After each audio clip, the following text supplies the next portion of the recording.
war against aliens. They all have the proper equipment, right? And so I don't have to sit and debate what was the intention here. Sure, right? sure. Can I say something about that? Because I do agree with you. Once it's out there in the zeitgeist, it's up to the people. I completely agree with you. That said, the difference in our industry and other industries is men are so overwhelmingly part of the conversation. Right. There are, I'm not going to name the names of these journalistic, enterprises, but take your pick, and there are very few women on staff, and many of them, looking at these games, reviewing these games, commenting on these games, setting the culture for these games, talking on podcasts about these games. I can't tell you how many times I've watched a video with 4 white guys sitting there, opining on some feminist issue. So I do agree with you. It's out there for people to judge for themselves. The difference is in our industry, men, and specifically straight white men, lead the conversation so much that that's the main angle that gets out there. One thing I want to ask about is, according to the ESA, 45% of gamers are women. That's a huge contingent. And yet there are still organizations out there that ignore this. Machinima, one of the largest multi-channel networks on YouTube with I think over 1 billion page views a month, they target the 18 to 34-year-old male demographic specifically, and most of their content is gaming-oriented. In my own YouTube channel, only 17% of my viewers are women, and I have millions of views, and over 80% of it is all from guys. So there's sort of a disconnect here between what YouTube users are actually seeing and what the ESA says is out there. Now, obviously, the ESA is correct because I can see you all here, but at the same time, the industry is growing massively. It is so strong. Okay, I need to make a really important distinction, okay? There are game players, okay? People who self-identify as gamers, who play games, who consider video games to be an important part of their lives, okay? Then there are people who consume video game content on the internet. They watch YouTube channels, they read video game sites, they have video game blogs. These are 2 different groups of people. This is a very small subset of the real people gaming. This group is overwhelmingly male. This group is much more evenly mixed. Right. So this is why it seems like, oh my gosh, like all the gamers just, why are they all such jerks? And I don't get it. It is a vocal minority, and that is something that, because we kind of tend to be in a bubble, and we're in this area, and we do read this content or create this content, we kind of forget that the most people playing games aren't reading about them, aren't writing about them, aren't watching Let's Plays. That it's actually a relatively small group of the greater gaming consciousness doing that. Well, and I think we need to question, though, why is that the fact? Why is it the fact that it's mostly men? And I think because gaming is sometimes not a welcoming place, as we're talking about, right? Sometimes. For women. And so it's, there's a reason that those two are the same, Yes. that those two are connected. I think more women would be watching gaming videos on YouTube and blogging and commenting and doing all that kind of stuff if it wasn't what we're talking about. I know many... If it wasn't Tilt or GTFO. I know many highly qualified female journalists that are out there. They're at PAX this weekend that are producing video blogs, that are producing content. They're writing reviews. It's just breaking in the door at some of these wider known houses and getting that opportunity and being represented in the mainstream. So I would posit that there are many women out there doing that. Right. But if the industry is focusing on men, then the industry is growing despite or because of that focus. So what incentive is there for the industry to shift when it seems to be doing okay from a financial perspective? Shame? Being able to sleep at night? I would argue that it's in their financial best interest. I really would. We were trying to get slides together on this for some of the playtesting of Revolution 60, and one of the approaches we took from the very beginning is, look, 50% of the people that are going to be buying our game are women. According to the stats, we're going to have our playtesters represented by 50% women. And we did this, and we found what we believe are some really interesting trends in the industry. So we found every time that we made a gameplay decision that kind of took away this "you're not welcome" sign from gaming, that made our game more inclusive to people, that kind of made people sit through a tutorial or making the gameplay mechanic more simple. What we found is hardcore and typically male gamers literally would voice kind of resentful opinions about that. And what we would find is, women, especially casual gamers, the kind that do consume this content, responded extremely positively to this. So I think it's like changing the entire conversation and in the way we develop games and cover games to kind of make it a wider audience. Because I think once you do that, I think it welcomes more people in there, and I think that's when you're going to have more women reading content. Like Joystiq, I think you guys excel at this, and getting a wider point of view out there. Thank you.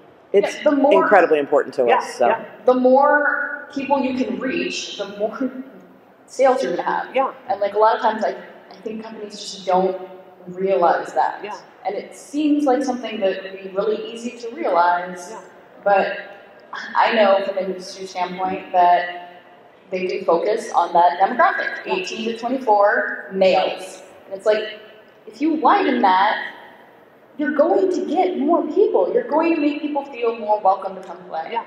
My group is completely built on the fact that the Magic community is not welcoming for female gamers. Yeah. There's nothing about the game of Magic that women don't like. Right. It is just the fact that you have to go into a store and get treated like you don't belong there in order to play. And like, why would you do that to yourself? So I've created a place where women can come play and not have to worry about all of that. And if video games could start doing, like, having things like that, sounds like your group very much does this, has a place where women can go work and make a game that is welcoming to everybody. I mean, we're only so big, but we really take that very seriously. Yeah. Bringing in interns and trying to create a place where women can come and, like, we had an employee that had a child last year, 2 years ago, and creating a work environment where she can have a child and still stay in game dev. That's not the usual course of events. And that's not the course of events in business, period. Yeah, the end.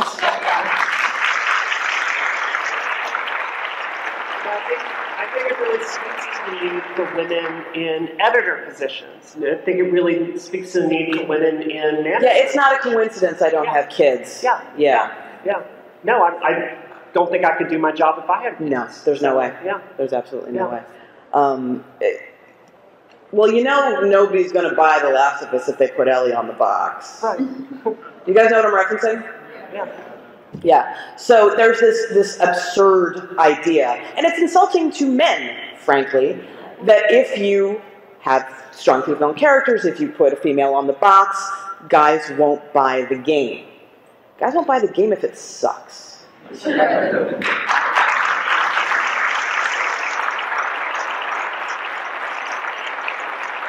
If the game's good, put a cat on the cover. They don't care. They just want to have fun. Like, it's insulting to everybody, really, this notion that you have to have the big hulky white space marine on the cover or your game won't sell. Yep. We're not dumb. If your game's good, we'll buy it. I swear to you. Shut up and take my money. So, Duane, let me ask you, this is not a boys versus girls issue. No. So what is it that men can, how can they help contribute to fixing this issue, and why should they? Because, they already have this great gamers club of all these guys that they can hang out with, and what is the strength that comes from expanding that, and how can they fix it? Because we've had a lot of tweets asking, okay, we want to make clear that not all guys are dumb idiots, and they are also concerned about white knighting and riding in to rescue the day and just screwing things up more. And as Susan pointed out, a lot of these guys, they're not, if they are making sexist comments, they may not be aware of it. It may be unintentional. Yeah, like everybody knows the really bad sexist stuff, like, can I touch your ass? Right. Like someone sees that and they go, oh, no, you didn't. No. But something that just happened to a colleague of mine, Alexa from Polygon, she was at GDC. The two main prominent groups of people at GDC are game developers and game journalists. Odds are, if you are there, you are one of those two kinds of people, right? She meets somebody who doesn't know her. She says, hi, I'm Alexa from Polygon. He says, oh, do you handle their community management? Wow. He had and another colleague of mine, again, an experienced, educated, decent man, had no idea why that was a problem. And I'm like, well, do you see how that could be a little humiliating or diminishing that he leapfrogged over developer, over reporter, to community management because she happens to be a cute girl? Well, and then the light bulb went off. So, yeah, in a lot of cases, it's just the thought process has never happened. And once it goes down that route, then it seems obvious. But if you've never dealt with this yourself, you've probably just literally never had those particular neurons firing. I think it's the same way with engineering issues. I can't tell you how many engineering job postings or times you talk to engineers and they will talk about engineering issues with the masculine pronoun. I don't know if you saw this on my Twitter, but there was a job posting 2 weeks ago where they put like a woman naked in bed, like in their job posting. Yeah. There's so many of these assumptions, and the aggregate effect of it is it's a big sign that says You're not no welcome. girls allowed. Yeah. Yeah. So, I think white manning is a bullshit term that's used to shut people down. The reality is that that's one of the only ways that this is going to change. People in power and positions of privilege need to challenge other people in positions of privilege, right? So it happens.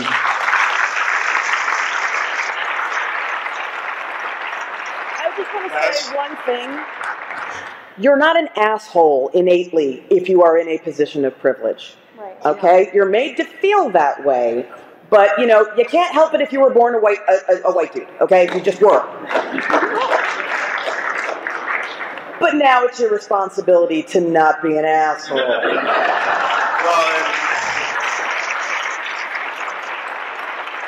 Again, I don't think we can emphasize enough that that's only part of the equation.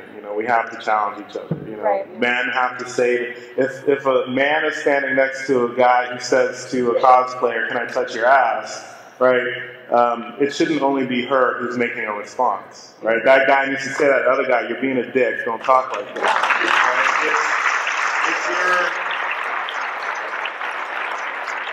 If you're a coworker with somebody who makes statements like that or says, "You know what would be a great idea if we put a naked woman in our job posting," then you need to say to that coworker, that's not. Right? And the reality is that you risk being accused of white knighting in those moments because, again, that's what I'm saying. It's used to shut down those exact moments, right? But that's one of women aren't in the rooms that are full of only men. And so we have to challenge each other on this and say that this isn't right. And so that's one of the biggest ways that men can, have an effect on this. And then, of course, I think we often forget the power of our dollar, right? Mm-hmm. The fact that, you have a choice in what games you buy.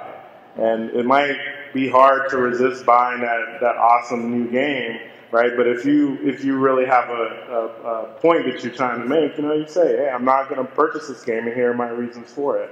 Tell people those reasons. Tell people why you're making those decisions. They may join you, they may not, right? But to change these types of things, we all have to take a stand somehow, and just think about the little ways that we can do it in our lives. Yeah. So I have a very personal connection to the idea of men being involved in this. My group is not female exclusive. We actually have 30-40% males participate, and that includes, my husband's the co-organizer. He helps me do every event that I run. He packed all of my stuff for PAX. I couldn't do this without him. And on top of that, we have guys who come help teach at conventions and stuff like that, and it's really important. But I get all this internet hate and threats and stuff like that, saying that I'm sexist. Saying that I'm only making the problem worse before they even read anything about my group. And it's because the word lady is in the name of my group that everybody assumes, oh, this is an exclusive group and she's a man hater. And no, as I said earlier, I want equality for everyone. It's a safe space for anybody to come to, and if we didn't have men there supporting us, it would never be taken seriously. And I understand that.